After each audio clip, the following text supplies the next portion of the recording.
দীপদা আর সত্যিটাকে লুকিয়ে রাখতে পারলাম না, যেহেতু সকলে জেনেই গেছে তাই আমিও কিন্তু এবার অরিজিনাল সত্যটা বলে দিতেই বাধ্য হচ্ছি। এত তো লোকাবার চেষ্টা করলে আসল বিষয়টা লোকাতে কি পারলে? ঠিকই তো সবাই জেনে গেল যে এটা কিন্তু তোমরা নাটক করছো। কারণ কি, এটা তোমাদের একটা মিলিত প্ল্যান ছিল, রিনা এবং দীপদার একটা মিলিত প্ল্যান ছিল যে এইভাবে নাটক করে নতুন আইডি ক্রিয়েট করে সেখান থেকে অনেক অনেক টাকা ইনকাম করে বাড়ি গাড়ি ফার্নিচার এক্সেট্রা অনেক কিছু ওদেরকে খুব অল্প সময়ের মধ্যে করতে হবে। হ্যাঁ বন্ধুরা, এটাই হচ্ছে অরিজিনাল সত্য। তো পুরো ঘটনাটা তোমাদেরকে বলবো ক্লিয়ার করে। তো তার আগে বলবো ভিডিওটা নো স্কিপ করে পুরোটা দেখার জন্য, কারণ আমি কালকে কোনো ভিডিও দিইনি, আজকে অনেকটা রাত্রে এই ভিডিওটা আমি তোমাদের সামনে করতে এলাম। কারণ খুব ভালো করেই জানো শনি রবিবার ছেলের ক্লাস থাকে, তো সেই কারণে আমি এই দুটো দিন ভিডিও দিতে পারছি না। বিশেষত শীতকাল বলে অনেক প্রবলেম হচ্ছে, তোমার টোটো পাচ্ছি তো অটো পাচ্ছি না, অটো পাচ্ছি তো বাস পাচ্ছি না, সে কারণে আসতে অনেকটা লেট হয়ে যাচ্ছে। তো কালকে তো ভিডিও দিইনি, আজকে এই ভিডিওটা করছি, জানি না আজকে আপলোড করতে পারবো কিনা। খুব একটা বেশি দেরি হয়ে গেলে কালকে সকালে এটা তোমাদের সামনে কিন্তু দিয়ে দেবো। তো আসল কথাটা তোমাদের সামনে এই ভিডিওতে কিন্তু আমি পুরোপুরি জানাবো। তার আগে ভিডিওর মেন প্রসঙ্গে যাওয়ার আগে কিছু কথা একটু তোমাদের সাথে বলে নিতে চাই। আজকে দেখলাম রিনা আমাদের সামনে গাজরের হালুয়া রেসিপি শেয়ার করেছে। হ্যাঁ বন্ধুরা, তো তার প্রথমেই যে কথাটা আমার বলতে ইচ্ছে করে, রিনা বলল যে গাজরের হালুয়া মা আমার হাতের খুব সুন্দর খায়। কারণ কি, ভালো খায়। কারণ রিনা গাজরের হালুয়াটা কার কাছ থেকে শিখেছে? ঠাকুমার কাছ থেকে। ভালো কথা, দেখবে আমরা নাতি নাতনিরা ঠাকুমা দাদুর কাছ থেকে যদি কিছু শিখতে পারি, গুরুজনদের কাছ থেকে যদি আমরা কিছু শিখতে পারি এবং সেটা যদি আমরা গর্ব করে ভিডিওতে এসে বলতে পারি, বা কারোর কাছে যদি গর্ব করে ফলাও করে বলতে পারি যে না এটা আমার ঠাকুমার কাছ থেকে শিখেছি, এটা আমার দাদুর কাছ থেকে বা দিদার কাছ থেকে শিখেছি, তাহলে কিন্তু তারা খুশি হয়, তাই না? তাদের মনটা ভরে ওঠে যে না আমার নাতনি আমার কাছ থেকে কিছু একটা জিনিস শিখে সেটাও সে সকলকে জানাচ্ছে যে না এটা আমি আমার ঠাকুমার কাছ থেকে শিখেছি। খুব ভালো লাগলো যে তুই তোর ঠাকুমার কাছ থেকে শেখা একটা রেসিপি আমাদের সামনে শেয়ার করলি। কিন্তু একবার কি ভেবে দেখেছিস আজকে যে এই যে এত টাকা পয়সা ইনকাম করছি, এমনকি আজকে যে ঠাকুমার কাছ থেকে গাজরের হালুয়া তুই রেসিপিটা শিখে তৈরি করা শিখিয়ে মাকে আনন্দ দিচ্ছিস, বাড়ির সবাইকে খাওয়াচ্ছিস, এমনকি ভিডিও করে ভিউও কামাচ্ছিস, যেখান থেকে কিনা তুই টাকা ইনকাম করছিস। অথচ যেই মানুষটার কাছে শিখেছিস সেই ঠাকুমাটা বছরের বেশিরভাগ সময়টা লোকের বাড়ি রান্না করেই কাটিয়ে দিচ্ছে। কিরকম একটু অবাক লাগে না বন্ধুরা? এটা নাকি একটা ভালো পরিবারের একটা সুন্দর একটা বন্ডিং পরিবার, যেখানে কিনা ছেলে যথেষ্ট একটা ভালো কাজ করে সরকারি ধরতে গেলে, তারপরে তোমার নাতিও কাজ করে, এখানে আমাদের নাতনি রিনা সেও যথেষ্ট টাকা ইনকাম করে। এত সুন্দর একটা সচ্ছল পরিবারে ঠাকুমা কি করছে? লোকের বাড়িতে রান্নার কাজ করছে। আচ্ছা, যারা বলো এরা নাকি খুব বন্ডিং একটা পরিবার, খুব ভালো পরিবার, তারা কি কোনোদিনও গিয়ে প্রশ্নটা করেছো যে রিনা এই যে অনেকের মুখে আমরা শুনতে পাই তোমার ঠাকুমা নাকি অনেক দূরে কারোর বাড়িতে রান্নার কাজ করে, এটা কি সত্যিই সত্য কথা? তুমি কিন্তু এটা ক্লিয়ার করে আমাদের সামনে বলবে। তুমি তো বলেছিলে তোমার ঠাকুমা তোমার পিসির বাড়ি থাকে, কিন্তু এটা কি আদেও সত্য যে সত্যিই তোমার ঠাকুমা তোমার পিসির বাড়ি থাকে, নাকি তোমার ঠাকুমা ওখানে গিয়ে কারোর বাড়িতে রান্না বান্না করে? কারণ কি বলতো বন্ধুরা, কিছু কথা জানো তো সত্যিই লোকানো যায় না। কারণ কি, ওর ঠাকুমা একদিন দুদিন যায়নি, অনেক বছর সেখানে আছে এবং বেশিরভাগ সময়টা ওখানেই কিন্তু থাকে। সেখান থেকে যথারীতি গ্রামের লোকেরা কিন্তু এই বিষয়টা সম্পর্কে খুব ভালোভাবে জানে যে রিনার ঠাকুমা অ্যাকচুয়ালি সেখানে তার পিসির বাড়ি থাকে নাকি রান্নাবান্না করতে যায়, রান্নাবান্নাই করতে যায়। এটা 100% কিন্তু পুরো সত্য কথা বন্ধুরা। সেখানে তোমরা যারা এই এত সুন্দর একটা বন্ডিং পরিবার বলো, যেখানে কিনা গাজরের হালুয়া তৈরি করার পর মেয়ে তোমার মাকে খাইয়ে দিচ্ছে, তারপরে বৌমা শাশুড়িকে খাইয়ে দিচ্ছে, বোন দাদাকে বৌদিকে গাজরের হালুয়া করে খাওয়াচ্ছে, একটা খুব কি বলবো আনন্দকর একটা মুহূর্ত। সেই আনন্দকর মুহূর্তে ওই বয়স্ক মানুষটা কেন মিসিং, যার কিনা এই বাড়িতে থাকা প্রয়োজন? যখন এসেছিল কতই না আতুপুতু, কি কারণে জানো তো? ঠাকুমা ওখান থেকে কাজবাজ করে আসার সময় অনেক কিছু নাত বউ নাতনি ছেলের এবং বৌমার জন্য নিয়ে এসেছিল, তাই এত আপ্যায়ন। কিন্তু কোনো সময় কি একবারের জন্য তোমরা এই রিনার ভিডিওতে তার ঠাকুমার কোনো কথা তোমরা শুনতে পাও না? তাহলে এবার ভাবো যে এরা যে ভিডিওর মধ্যে এতটা একটা হাসি খুশি বন্ডিং পরিবার দেখায়, তার একটাই কারণ হচ্ছে রিনা এখন ইনকাম করছে এবং সেই ইনকামের টাকায় কিন্তু তার বাবা মার এতটা ছচল বচল হচ্ছে। একবার ভেবে, মানে ছচল বচল মানে এখানে আমি সচ্ছল পরিবারের কথা বলতে চাইছি। যদি ভেবে দেখো যে সত্যিই যদি রিনার বাপের বাড়িটা এতটাই একটা মানে কি বলবো, পয়সা কড়ির দিক দিয়ে, আর্থিক দিক দিয়ে যদি সত্যি এতটাই ভালো হতো, তাহলে বাড়ির একমাত্র ছেলের বিয়েতে লোন কেন নিতে হয়েছিল? বাড়ির একমাত্র ছেলের বিয়েতে এরকম লুকিয়ে চুরিয়ে মন্দিরে গিয়ে কেন বিয়েটা হয়েছিল?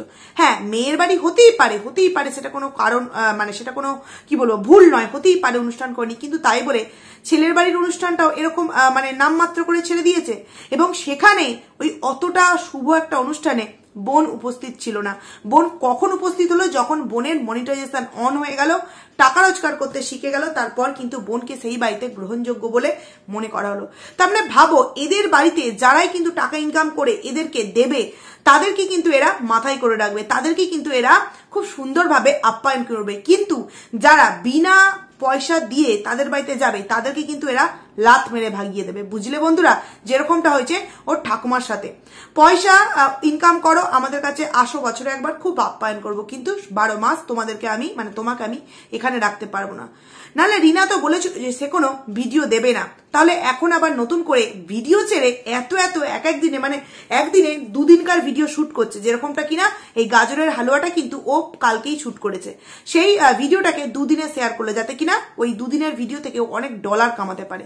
এই যে এত টাকার খাইতি, ঠিক কি কারণে যা হাত ধরে রিনা চলে এসেছিল, তার সাথে কি সমস্ত সম্পর্ক একদম বিচ্ছিন্ন হয়ে গেছে বন্ধুরা? হ্যাঁ, বিচ্ছিন্ন হয়েছে বলবো না, কিন্তু আমার কোনো এক জায়গায় মনে হচ্ছে যে সম্পর্কটা কিন্তু আগের মতো আর নেই, এবং কোনো না কোনো দিক দিয়ে রিনা কিন্তু সত্যি আবার দীপদার কাছে ফিরে আসতে চাইছে। আরো একটা কথা, যেটা প্রথমে তোমাদেরকে বললাম যে দীপদা নাটক করছে, এই যে একটা কথা কে বলেছে? দালাল বলেছে। এবং আমরা বেশিরভাগ মানুষই বিশ্বাস করি যে দালাল কোনো কথা বললে সেটা কিন্তু কোনো কারণ ছাড়া বলে না, বন্ধুরা ভালো করে বিষয়টাকে বুঝবে। এটা যেটা দালাল বলছে সেটা কিন্তু একদম হাওয়ায় উড়িয়ে দেওয়ার কথা কিন্তু নয় যে এটা নাটক। এটা কিন্তু একবারই মেনে নেওয়া যায় না যে এটা মানে হাওয়ায় উড়িয়ে দেওয়া কথা দালাল যেটা বলছে, কারণ দালাল কিন্তু অনেক কি বলবো ভাবনা চিন্তা করে এই কথাটাও বলেছে যে এটা কিন্তু নাটক।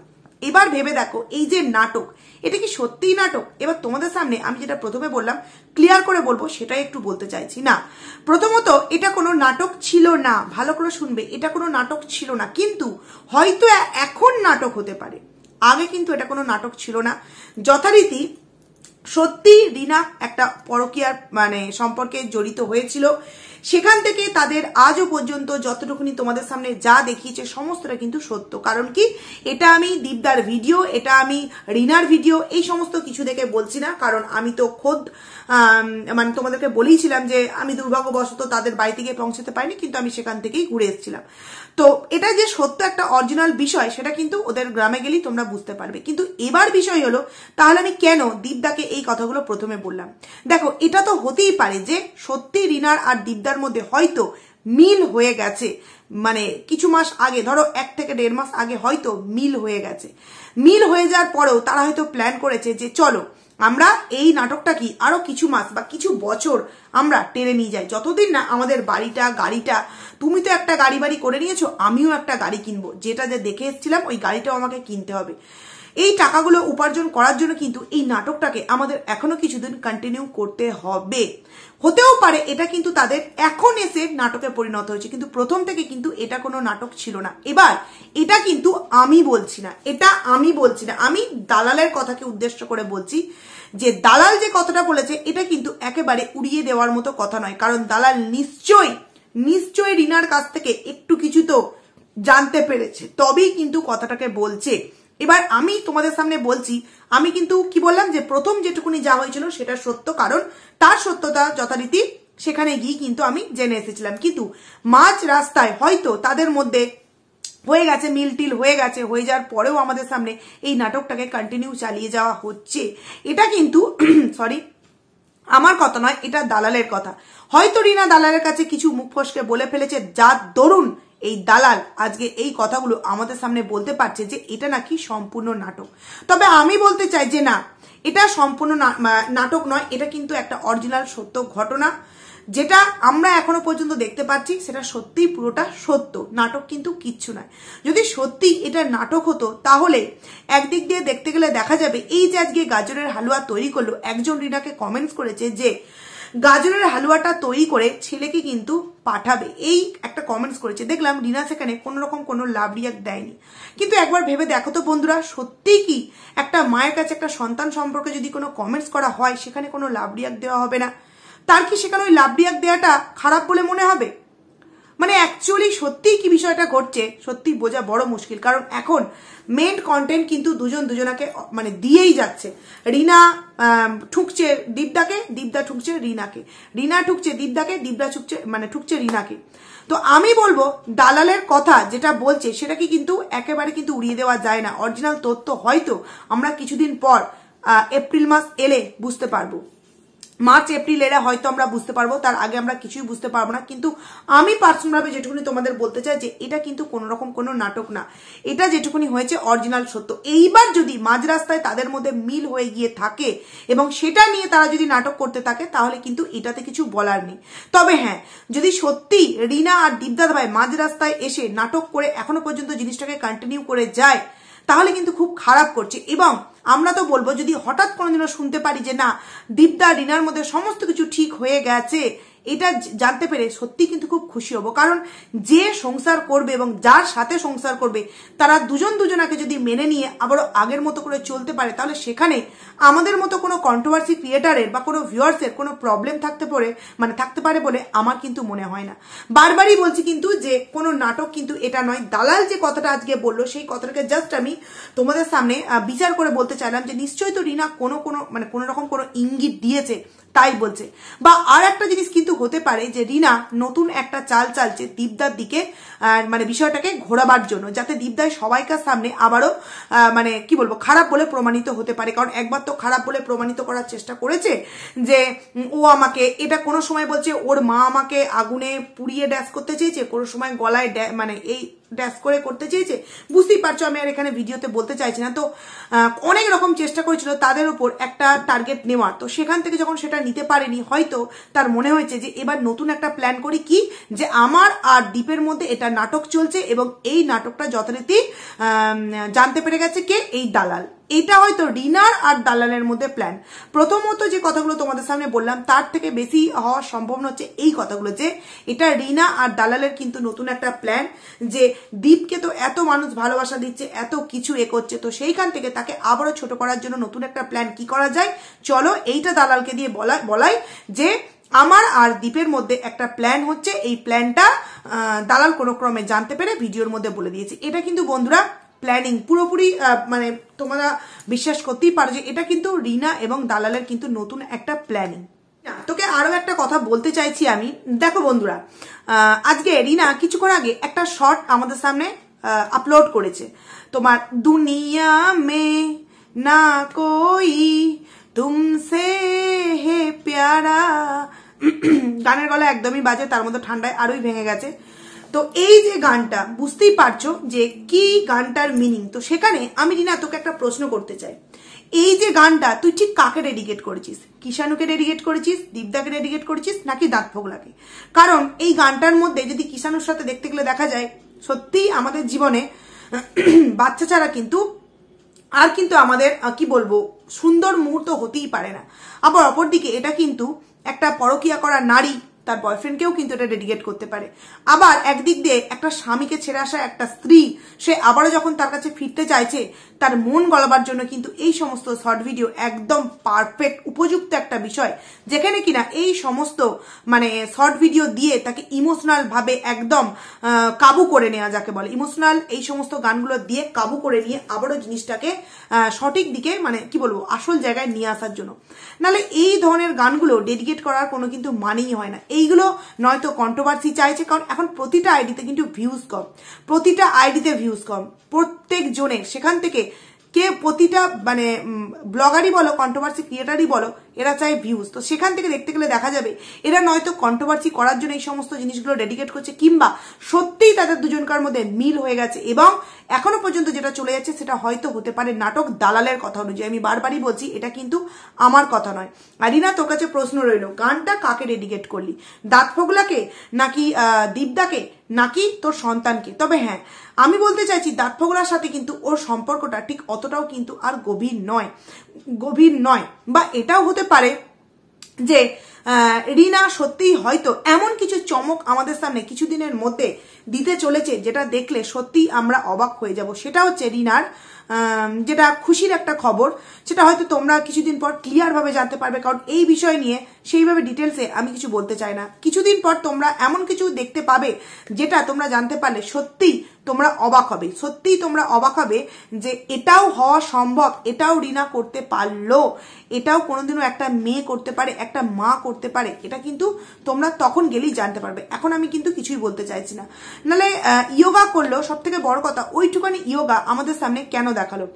অনেকক্ষণ ইয়োগা করলে তবে কিন্তু এরকম ঘাম ঝরে, তো ওইটুকুনি আমাদের সামনে কেন দেখালো? নাকি মুখের মধ্যে এইভাবে জল ছিটকে তুই চলে এসেছিস? কারণ কি, তোকে সবাই খেপাচ্ছে এইটার জন্য যে তোকে রোগা হতে হবে, সেই কারণে তুই জাস্ট ওইটুকুনি আমাদের সামনে দেখালি। কেউ যদি সত্যি ইয়োগা করে এবং নিজের ফিটনেস নিয়ে এতটা ভাবে, তাহলে সে কখনো ইয়োগা করার পর দুধ পুলি, চিকেন কষা, ডাল ভাত, রাত্রিরে তেলে ভাজা, আবারও কিনা কি বলে মিষ্টির দোকানটা মহামায়া না কি আছে, ওই মিষ্টির দোকানটা বলছে যে না বাবা ওই দিকে আমি তাকাবো না। তাকাবি না কি? তুই তো খেয়েই যাচ্ছিস না, তুই তো সমস্ত কিছুই খাচ্ছিস। তোমরা একবার ভেবে দেখো তো, সত্যি যদি আমরা মন থেকে কেউ সিদ্ধান্ত নিয়ে নিই যে আমরা না নিজেরা ফিট হব, তাহলে যেই দিন অন্তত আমরা ইয়োগা করবো, হ্যাঁ, সেই দিনকে এত কিছু রিচ জিনিস আমরা একদিনে খাই না, কখনই কিন্তু খেতে পারি না। সেখান থেকে এইগুলো জাস্ট আমার তো মনে হয় রিনার লোক দেখানো একটা বিষয়। কারণ ও ইয়োগা করতে এই সময় শুধুমাত্র করছে ভিউয়ার্সদেরকে বোঝাবার জন্য, নচেত ও কিন্তু ইয়োগা মন থেকে কিন্তু করতে চায় না। কারণ নিশ্চয় কোনো সমস্যা আছে, সেই কারণেই করতে চায় না।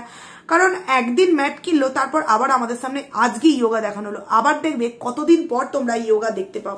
তাহলে এবার ভাবো বন্ধুরা, যে ও মন থেকে কি চায় সত্যি ও রোগা হোক, ফিট হোক, নাকি শুধুমাত্র ভিউয়ার্সদের মুখ বন্ধ করবার জন্য এই জিনিসগুলো উপলক্ষ মাত্র আমাদের সামনে ভিডিওতে দেওয়ার জন্য? কারণ নিশ্চয়ই তো কোনো রিজন আছে যেই কারণে এই জিনিসগুলো একের পর এক ঘটিয়ে চলেছে বন্ধুরা।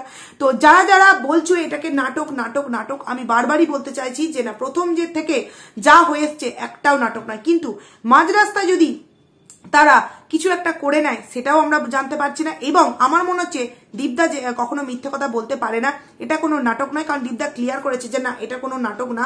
সেখান থেকে রিনা আর দালান মিলে প্ল্যান করে দীপদাকে আবারও ছোট করার জন্য কিন্তু এরকম একটা প্ল্যান বা কারসাদি তারা নিজেদের মধ্যে কিন্তু সেট করেছে। তো যাই হোক বন্ধুরা, ভিডিওটা আমার অনেকটা বড় হয়ে গেল, দেখি এখন আপলোড করতে পারি কিনা। এখন যদি করতে পারি তো ভালো, নচেত কালকে সকালে করবো। তো চলো, টাটা।